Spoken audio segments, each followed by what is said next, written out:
Guys, welcome back to new blog. आणि तुम्हा सर्वांना रामनवमीच्या खूप खूप हार्दिक शुभेच्छा. शुभ Ramnavami. So good afternoon guys. आणि तुम्हाला झालं काय ते आता सांगतो पटापट जरा. सकाळी ऑफिसला पोचलो, साईबाबांचं दर्शन घेऊन. आज रामनवमी होती आणि ऑफिसला पोचलो, सगळं काम वगैरे पण करायला लागलो मी. पण गेल्या ना मला जरा अनइझी फील व्हायला लागलं, कारण 2 दिवसापासून मी नोटीस करतो आहे की मला झालं आहे फूड इन्फेक्शन. तर त्यामुळे थोडं मोशन्स वगैरेचा पण त्रास होतो आहे. तर मी काम वगैरे केलं ऑफिसमध्ये. आणि आहे ना, सकाळी येतानाच ना आज माझ्या लक्षात होतं की आज रामनवमीचा दिवस आहे. आणि मी सेवेला नाव पण दिलं होतं उपासना केंद्रातून की सेवा करूया आपण. तर चप्पल स्टँडची सेवासुद्धा आलेली होती. पण नॉर्मली मी काय समजलं की आपल्या संस्थेचा उत्सव कोणताही असला तरी येत्या शनिवारी असतो ना.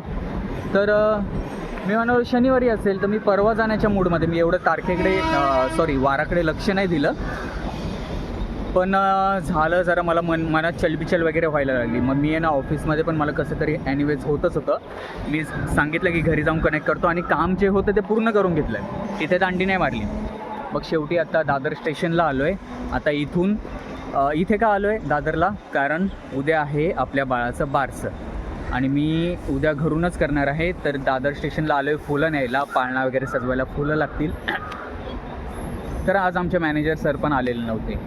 आज रामनवमी आहे, त्यांचंही जसं असेल काहीतरी घरी तसं आपलंही असेल. By we are also having our family ना. तर चला दादरवरून फुलं वगैरे घेऊया. आणि दादरला फुलं घ्यायला यायला फक्त उतरायला जरा नको वाटत होतं. कुर्ल्याला जाऊन डायरेक्टली हरिगुरुग्रामची रिक्षा पकडून. पण म्हटलं चल दादरला जातोच आहे तर लस्सी पिऊन येऊया, श्रीकृष्णाची आपली फेमस लस्सी. तर लस्सी पण पिऊया आणि फुलं घेऊया.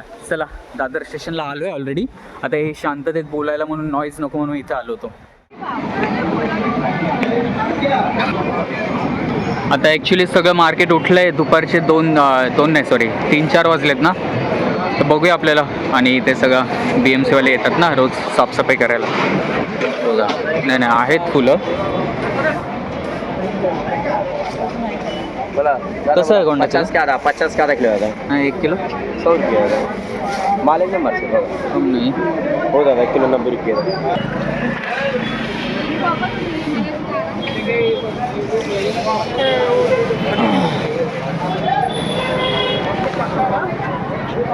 तर चला 1.5 किलो वगैरे फुलं घेतली आहे. आता उद्या पाळणा सजवायला. लाल नाही टाकला, लाल पिल्ले सगळे मिळतील. बरं सगळे मिळून राहू द्या चला.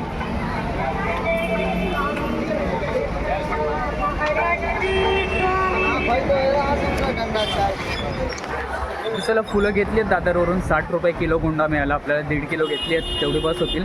आणि आता चाललो सुविधाच्या गल्लीमध्ये लस्सी प्यायला. Famous lassi spot. आणि बघा दादर स्ट्रीट मार्केट, फुल मार्केटची गल्ली आहे. सुविधाच्या कॉर्नरला इथूनच आपण पूजा आणि अजितच्या लग्नाचा बस्ता बांधलेला होता. म्हणजे कपडे वगैरे खरेदी केली होती. आता तिथे आहे पुढे, थोडंच पुढे गेल्यावर आहे लस्सी. आणि कालच ते रील बघितली, काही झालं काही घ्यायचं झालं की चला दादरला.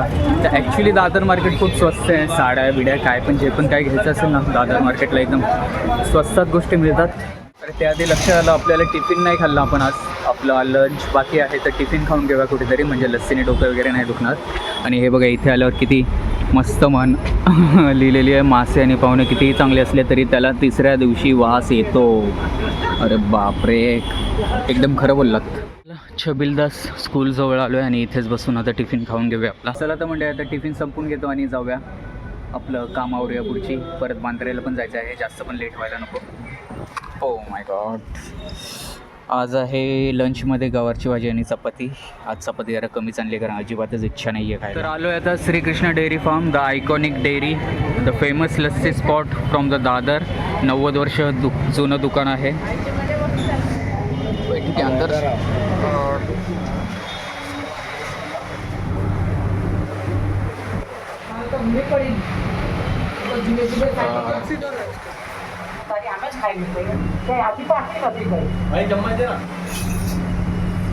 लस्सी पिऊन आता एकदम तृप्ती आली आहे. आणि खरंच छान एकदम थिक लस्सी होती. आता जाऊया आपण कुर्ल्याला. इथून ट्रेन पकडू आणि कुर्ल्यावरून रिक्षाने न्यू इंग्लिश स्कूल बांद्रे येते. चला आलो आहे हरिगुरुग्रामला.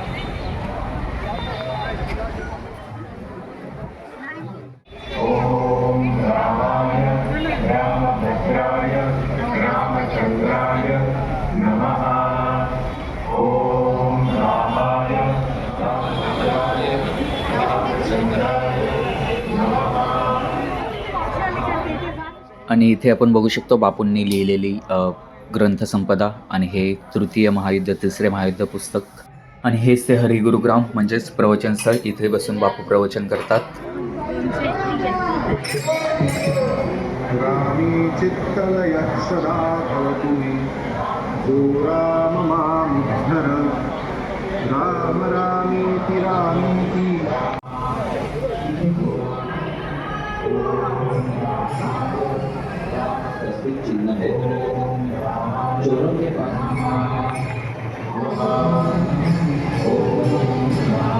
राय नमः ॐ रामाय रामभद्राय रामचन्द्राय नमः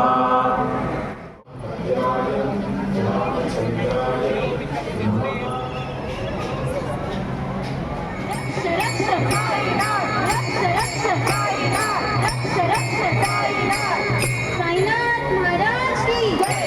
साईनाथ महाराज की जय. साईनाथ महाराज की जय. साईनाथ महाराज की जय. साईनाथ महाराज की जय. उठे गाते उठे आई उठे गाते उठे गाते उठे आई उठे गाते उठे गाते उठे आई. श्री साईनाथांचा श्री साईनाथांचा श्री साईनाथांचा स्म्यहं रामे चित्तलया सदा भवतु मे.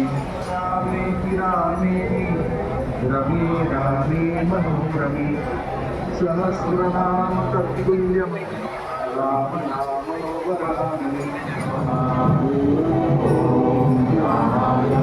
रामभद्राय रामचन्द्राय नमः ॐ रामाय रामभद्राय रामचन्द्राय नमः. आणि श्री साई सच्चरित्र हा ग्रंथ लिहिणारे स्वर्गीय श्री हेमाडपंत त्यांनी जपून ठेवलेल्या म्हणजे पिढ्यानपिढ्या जपून ठेवलेल्या साईनाथांच्या 3 वस्तू म्हणजेच हा शाळीग्राम, रुद्राक्षाची माळ आणि खाली जी आहेत ते त्रिशूळ आणि नाणी, या सर्व वस्तू त्यांनी पिढ्यानपिढ्या जपून ठेवल्या होत्या. आणि त्या एके दिवशी सद्गुरू श्री अनिरुद्ध बापू साईनिवास बांद्रे येथे गेलेले असताना त्यांनी त्यांची खुनेची म्हणजे ओळख आपली पटवून देऊन त्या वस्तू आपल्या मागून घेतल्या. आणि तेव्हापासून या पवित्र 3 वस्तू सद्गुरू श्री अनिरुद्ध बापूंकडेच आहेत. म्हणजे याचे पूजन दर उत्सवाला आपण करत असतो. गुरुवारी देखील या वस्तू आपल्याला प्रवचनस्थळी बघायला मिळतात. तर हे बघा, इथे याची माहितीसुद्धा लिहिलेली आहे. रुद्राक्षमाला, त्रिशूल और शालिग्राम इन 3 वस्तुओं का आप शाही निवास में दर्शन ले सकते हैं. तर हीच बघा ती माळ ज्याच्यावर आता अभिषेक चालू आहे, पूजन चालू आहे. ही नाणी आणि तो त्रिशूळ. तसेच रामनवमीच्या पावन दिवशी आपण इथे साई महिमना अभिषेक वगैरे करू शकतो. तर संस्थेतर्फे त्याचेही आयोजन इथे केले जाते आणि श्रद्धावान आपल्या इच्छेनुसार, आपल्या श्रद्धेनुसार, भावानुसार हे पूजन करत असतात. आणि मुख्य म्हणजे इथे कसलेच असे कंपल्शन नाही आहे. इथे कोणत्याच गोष्टी अशा लादल्या जात नाहीत की हे केलेच पाहिजे, ते केलेच पाहिजे. तसेच गणपतीच्या मूर्तीही इको फ्रेंडली असतात. म्हणजेच रामनवमीच्या लगद्यापासून तयार केलेल्या गणेश मूर्तीही आपण इथे बुक करू शकतो. आणि रामनवमीचे मुख्य आकर्षण म्हणजे हा पाळणा. म्हणजे सद्गुरू श्री अनिरुद्ध बापू या पाळण्यात लहानपणी मोठे झाले, वाढले, तो हा पाळणा. तर बघूनच मन असं भरून येतं. तर तुम्हाला कधी कधी माझे ब्लॉग्स बघून वाटत असेल की हा एवढा बापू बापू सद्गुरू का करतो. पण माझा अनुभवच लहानपणापासून काही असा आहे की मला ते बोलल्याशिवाय राहवतच नाही. सर दर्शन वगैरे झालं. आता निघूया घरी. कुर्ल्याला जातो रिक्षात बसून आणि मग तिथून पुढे. So good evening guys. घरी पोहोचलो आहे आणि आल्यावर फ्रेश वगैरे झालं, आंघोळ केली मस्तपैकी थंड पाण्याने. आणि भूक लागली होती जरा, कारण आज दुपारी कमीच जेवलो ना त्या फूड इन्फेक्शनमुळे. तर आता भूक लागली आहे. तर आता आहे खायला परत एकदा. भजी केली आहे, कोथिंबिरीची भजी आणि सॉस. तर खातो आहे. आणि हे बघा, दादरवरून येताना फुलं वगैरे आणलेली, कावेरीचं घर साफसफाई करण्याचं चालू आहे सगळं हे. आणि मी नाश्ता करतो आहे. आणि आमच्या बिल्डिंगमध्ये आल्याच माझा मोबाईल स्विच ऑफ झाला होता म्हणून मी घेऊ नाही शकलो. पण आमच्या बिल्डिंगमध्ये आता महायज्ञ चालू आहे रामनवमीच्या निमित्त. आणि एवढं भारी वातावरण आहे कारण आमच्या बिल्डिंगमध्ये जास्त करून गुजराती फॅमिलीज राहिल्या आहेत, म्हणजे 25 ते 30 फॅमिलीज गुजराती आहे आणि त्यांचं पूजापाठ उपासना वगैरे सगळं नेहमी चालूच असतं. हे बघा आता हनुमान चालीसा चालू होती, त्यांच्यासोबत बोललो सुद्धा. आणि किती छान वातावरण आहे बघा, किती पवित्र स्पंदन आहे आमच्या सोसायटीत पण. आमची फ्रेंड्स थांब. जय थांब.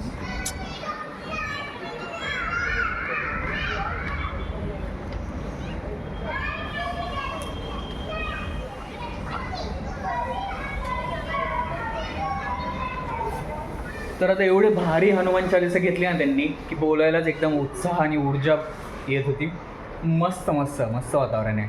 आणि इव्हिनिंगला पण आम्ही खाली म्हणजे कधी असं जातं वगैरे असेल ना तर सोफ्यावर बसून त्यांची हनुमान चालीसा चालू असते, काही ना काही सप्तशती पाठ वगैरे असं चालूच असतं. ते एवढं आम्ही स्वतःला खरंच फॉर्च्युनेट इनफ समजतो ना, म्हणजे असं खूप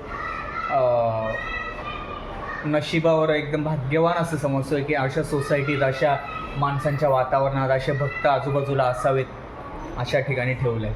तर आज रामनवमीचा दिवस आहे आणि तो संपूर्ण झालेला आहे.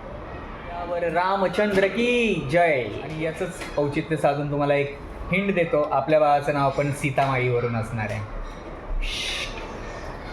सांगायचं